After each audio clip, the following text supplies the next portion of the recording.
Le processus que nous allons présenter provient de l'université Jean Moulin Lyon 3.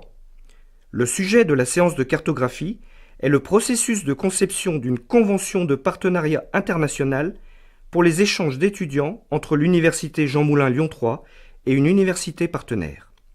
Ce processus est semblable à toute négociation de partenariat commercial ou de production dans une entreprise privée.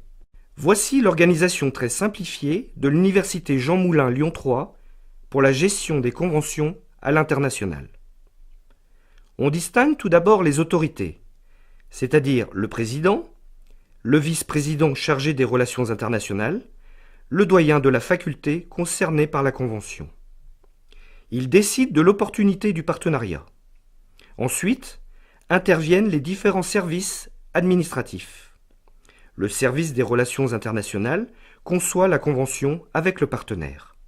Les services supports contrôlent les différents aspects réglementaires, notamment financiers et juridiques. Ensuite, le président signe la convention. Les différents conseils votent la convention. Les objectifs de cette cartographie étaient de concevoir un processus cible afin de limiter les allers-retours entre les différents services pour optimiser le temps de réalisation, de s'assurer de la légitimité réglementaire de la convention et enfin de garantir que les différentes parties prenantes sont tenues informées du déroulement du processus. Voici le macro-processus qui correspond au cas complet de conception d'une convention de partenariat entre l'université Jean Moulin Lyon 3 et une université partenaire. Le processus se déroule ainsi. Après avoir reçu une déclaration d'opportunité, les autorités décident de poursuivre ou non. En système de décision, on appelle cela un go-no-go. Si l'opportunité est abandonnée, on prévient l'université partenaire.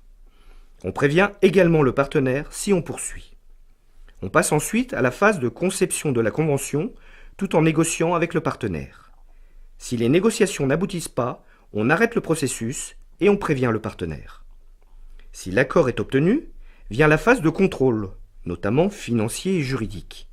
Si la convention pose un problème, on retourne au sous-processus conception de la convention. Si les contrôles se passent bien, les différents conseils de l'université donnent leur avis et votent potentiellement la convention.